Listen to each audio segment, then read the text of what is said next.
Everybody. Hope you're doing okay today. As for me, I had a little bit of a scare today. I was recently on a medication, a couple months now, and my doctor decided to increase my medication's dosage. And I was a little afraid of the dosage, so I decided that I was going to cut the medication in half. And unbeknownst to me, I made matters worse for myself because the medication I was on was an extended release. And when I decided to cut the medication in half, thinking I was doing myself a favor, I was changing the way it was working. And instead of it becoming extended release, it became immediate release. And I was really going through it. So, moral of that story is take your medication as prescribed. Don't take matters into your own hands. If you have a concern about the dosage, take it up with your doctor. Don't play the doctor. I learned the hard way. But anyway, on to the matter at hand. I will apologize right now if this video is a little shaky. I'm holding my phone, and I don't have my regular setup like I normally do, so I apologize. I hope it's not too shaky for you.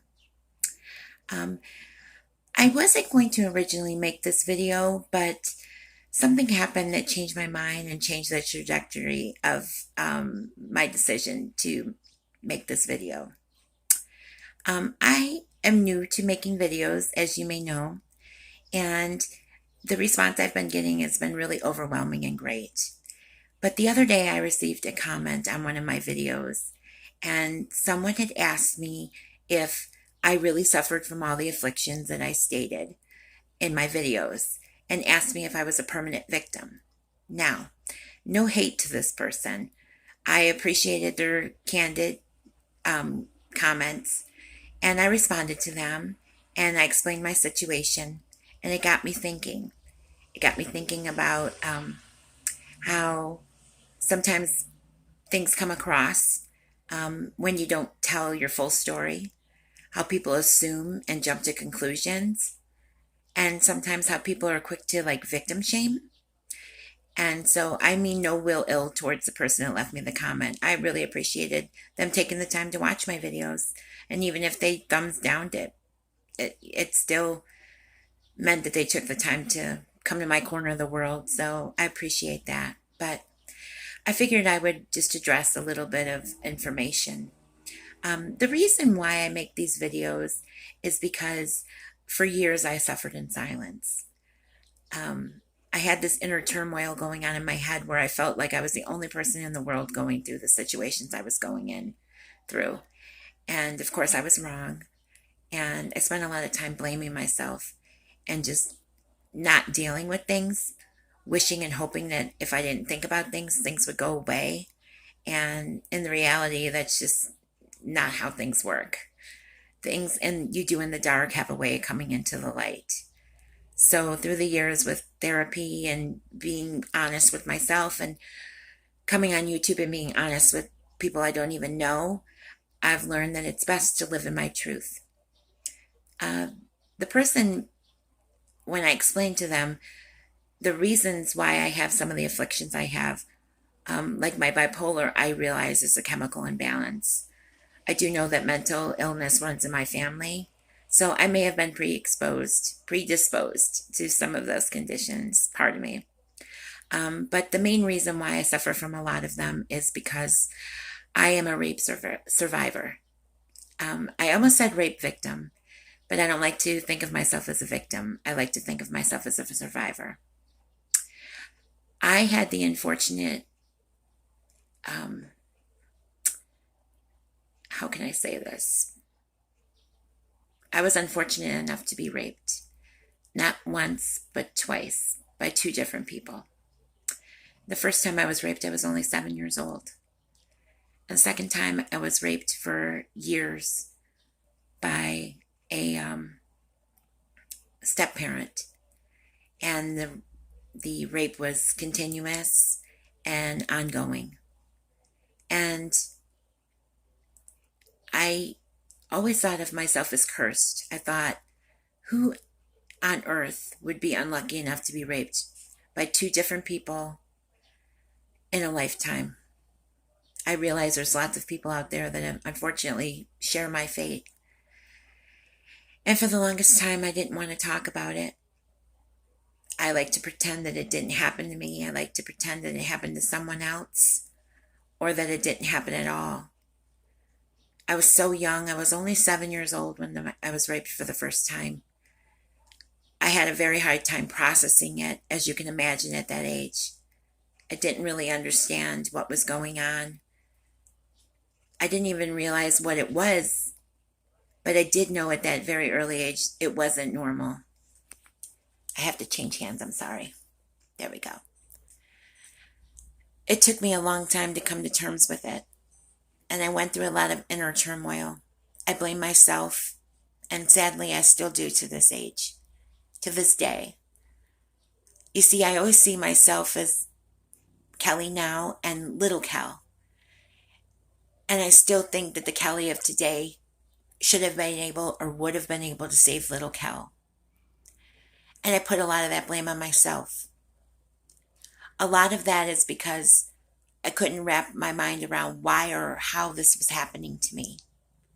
A lot of it was blame that I was receiving from my abusers, the rapists in my life. They blamed me. They actually had the audacity to say that I was coming on to them. Yeah, right. How could a child come on to an adult? It's not going to happen.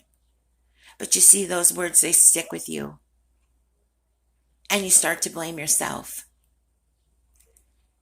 It was a pain that I carry from that day forward.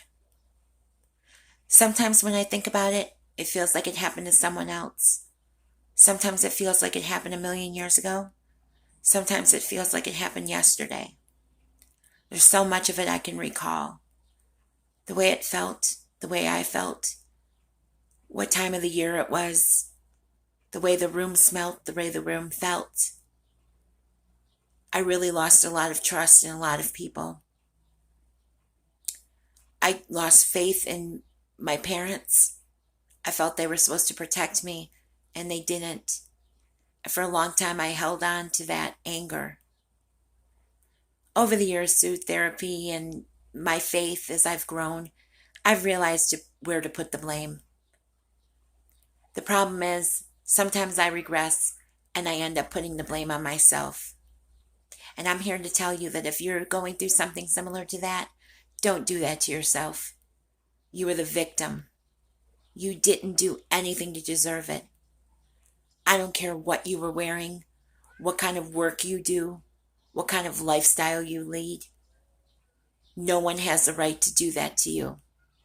What was taken from me was wrong, and I could never get it back. It forever changed me. But you know what? I am worth something.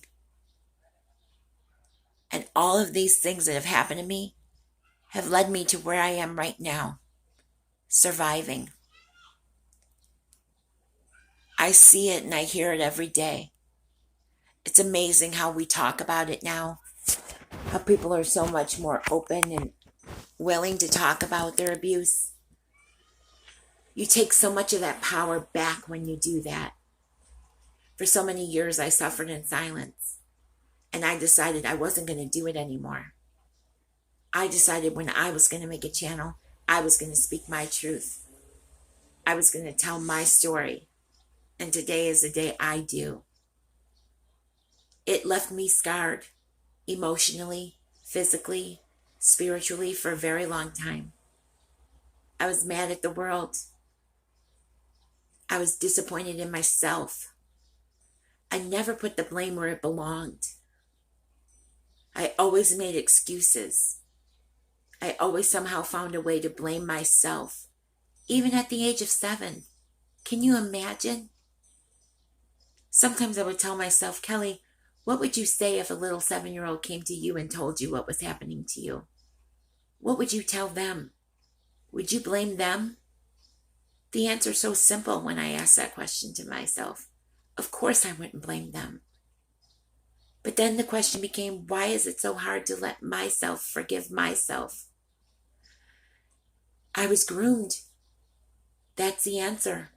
I was groomed. I lived in that shame. I'll never forget the day I told my mother. Ironically, it came after I was speaking with a friend of mine who told me about her story. And like I tell you, it was just like the cartoon moment where the light bulb goes on over your head. I realized I wasn't alone. This is real. I didn't make this up. I didn't deserve it. I didn't ask for it. I was a victim. And then as I grew up, I realized I'm not a victim anymore. I'm a survivor. And if you're watching this and you share what I've gone through, you're a survivor too. So when I share my story, please don't think that I'm a permanent victim. I'm not. I'm a survivor. And so are you. We're all just trying to make our way. And I share my story so that if someone is out there feeling lonely and keeping it in and feeling like there's no way anyone has ever been through what you're going through right now, yes, they have. And yes, there is light at the end of the tunnel.